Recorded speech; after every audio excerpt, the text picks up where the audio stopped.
Oi, pessoal, eu sou a Larissa Corradini, sou acadêmica do curso de Fonoaudiologia da Universidade Federal de Santa Maria, sou membro do grupo de Eletrofisiologia da Audição e Avaliação Comportamental, o GEAC, e nesse vídeo eu vou falar um pouco sobre como utilizar os potenciais evocados auditivos na avaliação do paciente para transtorno do processamento auditivo central. Essa aula eu ministrei no 13º workshop do GEAC.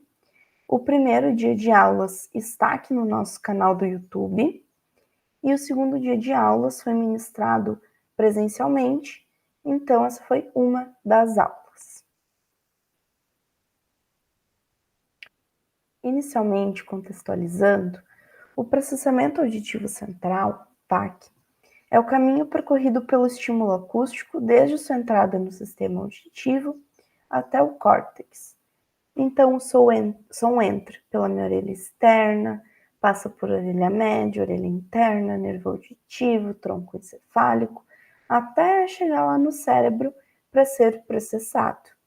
Mas para isso acontecer, eu dependo de uma série de habilidades auditivas. E quando eu tenho uma ou mais alterações nesses processos auditivos centrais, nesse caminho todo do som, chama-se de transtorno do processamento auditivo central, TPAC. E quando a gente pensa numa avaliação completa do processamento, a gente precisa pensar em alguns procedimentos. Os testes comportamentais, então testes para nós conseguirmos identificar quais habilidades auditivas estão alteradas. E aqui eu deixo de sugestão que vocês confiram uma playlist aqui do nosso canal do YouTube do GEAC, a playlist chamada Processamento Auditivo Central, onde estão todas as nossas aulas referentes a processamento, inclusive tem aulas sobre os testes comportamentais, o que cada teste avalia, como que eu aplico, como eu analiso esses testes. A gente pensa também em exames eletrofisiológicos, e que vão ser o foco dessa aula, né? Mas com eles a gente consegue mensurar a atividade neural, então fazer uma fotinho do sistema auditivo. A gente pensa também em um rastreio cognitivo, em uma avaliação de linguagem nas crianças e em questionários de autoavaliação, porque é muito importante a gente entender a autopercepção do paciente no dia a dia dele. E aqui eu quero destacar para vocês que alterações de processamento podem acontecer em quem tem limiares auditivos dentro dos padrões de normalidade, mas também em quem tem perda auditiva. Nesses casos aqui, os dois são de perdas auditivas do tipo sensório-neural, simétricas, aqui de grau leve e aqui de grau moderado. Mas é bem provável que nesses casos, além das queixas causadas pela perda auditiva periférica, também eu possa ter queixas, um sofrimento das habilidades centrais decorrentes da privação, da redução do input. Bem-vindos a Escute Bem Aparelhos Auditivos. Conheça nossas unidades de atendimento e faça parte da nossa história de 15 anos de experiência com produtos de qualidade exclusiva e excelência fonoaudiológica. Estamos em constante contratação de profissionais para atender nossos clientes. Convide seus amigos e familiares para uma experiência auditiva inovadora na Escute Bem.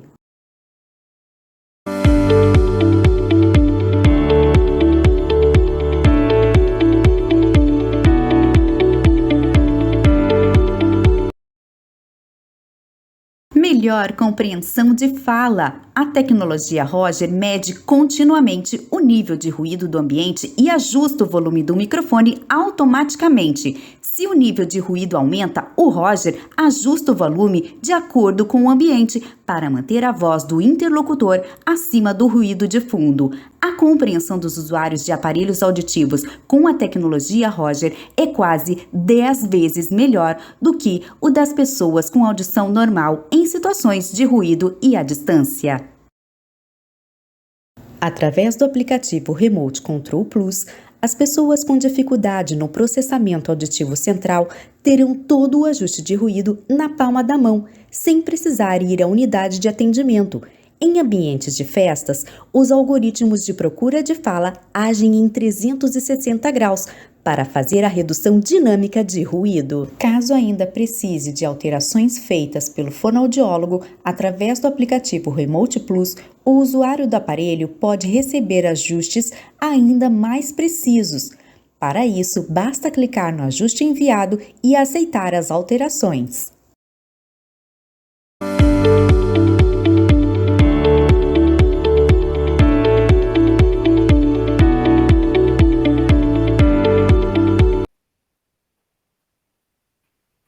E a gente também tem que lembrar sempre que nós avaliamos o paciente para fazer diagnóstico, prognóstico e reabilitação. Então, pensando já em exames eletrofisiológicos, o que muda eu ter um exame eletrofisiológico alterado? Muda prognóstico. Porque a gente realiza os exames eletrofisiológicos para mensurar a atividade neural, para ver se, identificar se tem algum dano que possa prejudicar, interferir no meu prognóstico e processo de reabilitação do paciente. Passando a falar um pouco sobre o potencial evocado auditivo de tronco encefálico, o PEAT, com o objetivo de analisar a integridade de via auditiva a nível de tronco encefálico, e a carinha dele está posto na literatura que a gente analisa no PEAT latência, então presença de ondas 1, 3 e 5, e quanto tempo demorou para desencadear essas ondas. Analisa a amplitude, então o tamanho da onda, os interpicos, da onda 1 à onda 3, quanto demora? Da onda 3 à onda 5, quanto demora? E da onda 1 à onda 5, quanto demora? A relação 5-1 e a diferença entre as ondas 5. Mas quando a gente pensa em processamento, o que a gente vai olhar com mais atenção no PEAT é a diferença interoral entre as ondas 5, que não pode ultrapassar de 0,3 milissegundos em indivíduos típicos. Por quê? Justamente porque essa diferença interoral entre as ondas 5 das orelhas me diz muito sobre som chegando em tronco encefálico e dando origem a habilidades auditivas binaurais. E aí entra toda a questão de localização da fonte sonora, de fechamento auditivo, resolução temporal, curva-sombra da cabeça. E uma coisa que eu sempre lembro, sempre imagino, é uma árvore onde o tronco encefálico é o tronco dessa árvore. E dele saem os galhos, que são as habilidades auditivas. Mas a gente também tem que pensar em amplitude das ondas. Porque quanto mais eu subo em via auditiva, eu preciso que o som tenha maior amplitude. Quanto mais eu subo em via auditiva, mais mielinização, mais neurônios recrutados para dar conta da informação. Então, aqui estão os sítios geradores das ondas 1, 3 e 5, e é por isso que a onda 5 precisa ser maior que a onda 1. Porque a onda 1 acabou de sair da cóclea, ela ainda está fraquinha, porção distal do nervo. A onda 5 não, a onda 5 já está em um leminísculo lateral. Ela já tem que ser gigante comparada à onda 1. E uma coisa também que eu sempre imagino aqui é eu subindo numa corda. Quanto mais eu subo nessa corda, mais aumenta a gravidade e mais força eu preciso para subir nessa corda. A mesma coisa vale para a via auditiva. Quanto mais eu vou subindo, mais força eu preciso, mais neurônios para dar conta. Então, o que a gente vai analisar no PEAT? A relação das ondas 5-1, porque eu consigo ver tamanho de resposta de leminísculo lateral comparado à porção distal do nervo auditivo. Agora passando a falar um pouco sobre o potencial evocado auditivo de longa latência, o PEAL, que na clínica é o exame que mais se relaciona com o processamento. Por quê? Porque com ele eu consigo ter informações de habilidades como codificação, seleção, atenção, memória, tomada de decisão. E aqui eu trouxe um longa latência, né? A carinha dele é essa. E no longa latência a gente tem os potenciais P1, N1, P2, N2 e P3. P1, N1, P2 são potenciais corticais. Então, é o som chegando e já gerando. Eu não dependo de nenhuma função, de nenhuma atividade para gerar eles. O N2 é um potencial misto e o P3 é um potencial cognitivo, porque eu preciso de alguma tarefa, de alguma atividade para conseguir gerar o P3.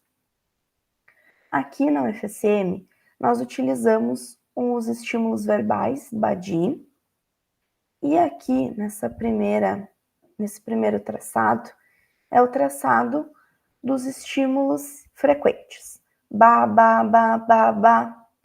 E no traçado de baixo é o traçado dos estímulos raros. Então, di, que é o que eu preciso que o meu paciente conte para gerar o P3. A gente pede que ele conte quantos dis ele ouviu para gerar o P3.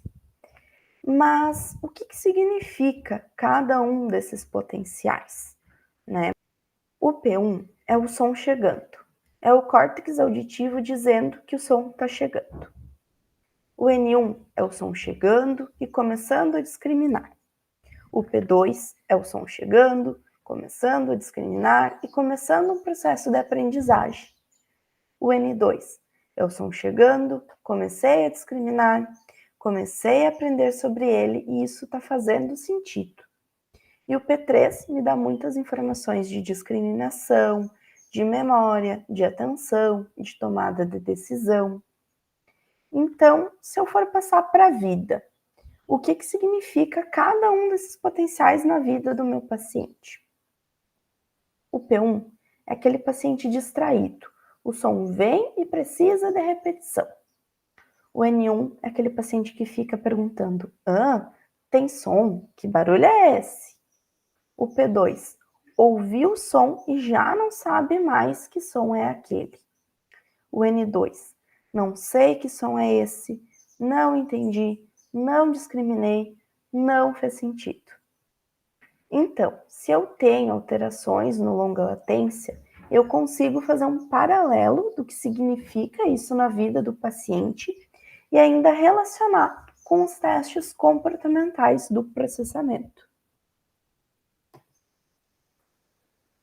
E aqui eu trouxe alguns casos clínicos para a gente conseguir ver melhor isso.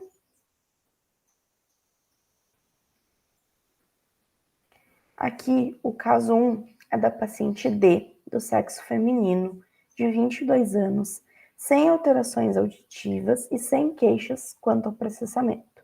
Então, foi realizada a avaliação audiológica básica, não foram encontradas alterações, e aí nós realizamos os testes comportamentais do processamento.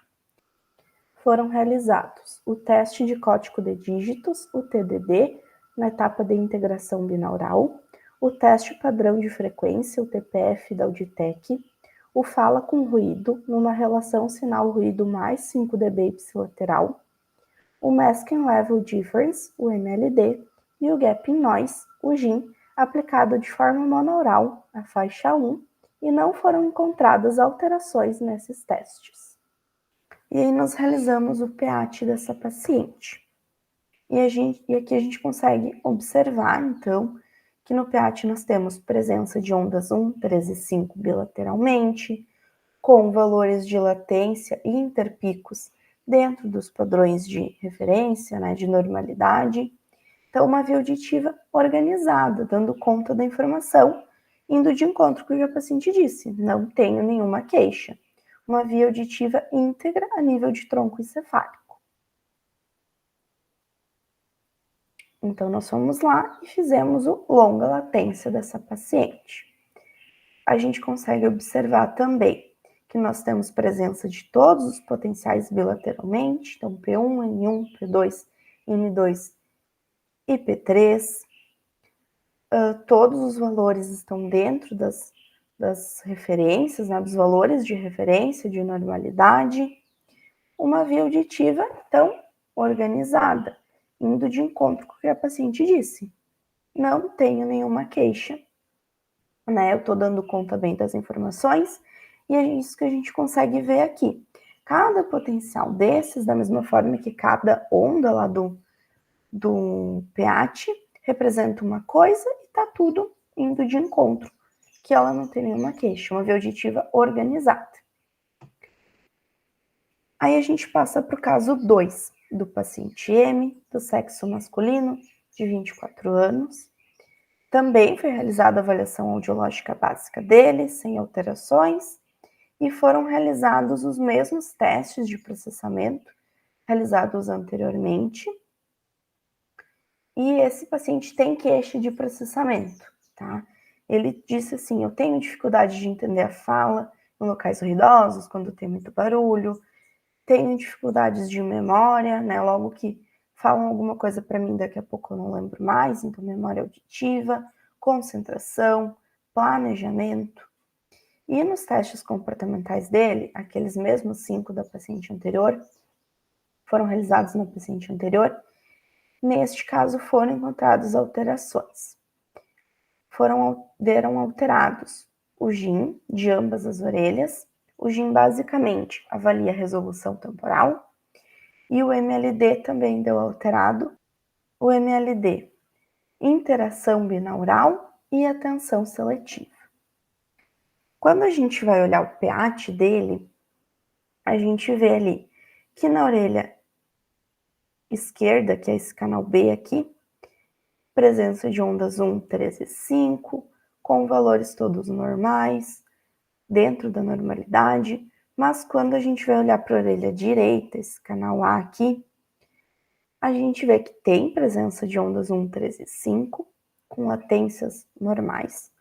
Só que quando a gente vai olhar a relação 5-1, a 5 está menor que a 1. O contrário do que a gente espera, né? A gente espera aqui que a 5 esteja gigante e a 1 menor. A gente vai seguindo a escala. Indo de encontro já com essa desorganização da via auditiva, que o paciente tem queixas de processamento e o exame fechou. A relação 5-1 está alterada. E aí realizamos o longa latência desse paciente. A gente vê que tem presença de potenciais P1, N1, P2, N2 aqui na direita, P1, N1, P2, N2 aqui na orelha esquerda, todos com valores de latência dentro dos padrões de normalidade. Mas aí quando a gente vai ver o P3, ausência de P3 bilateralmente. Indo de encontro com a queixa do paciente. O P3 me diz o quê? Sobre atenção, memória, discriminação, tomada de decisão. Exatamente indo de encontro com o que o paciente falou que tem queixa. Que ele tem dificuldade de entender a fala em locais ruidosos, memória auditiva, concentração, planejamento. Deram alterados os testes comportamentais e aqui ausência de P3. Fechou o exame eletrofisiológico com a queixa do meu paciente. Então, nesse caso, foi isso que a gente encontrou. Mas aí, conforme a queixa do paciente, os resultados de testes comportamentais, a gente vai conseguindo analisar caso por caso. Aqui minhas referências bibliográficas. E meu muito obrigada. Bem-vindos a Escute Bem Aparelhos Auditivos. Conheça nossas unidades de atendimento e faça parte da nossa história de 15 anos de experiência com produtos de qualidade exclusiva e excelência fonoaudiológica. Estamos em constante contratação de profissionais para atender nossos clientes. Convide seus amigos e familiares para uma experiência auditiva inovadora na Escute Bem.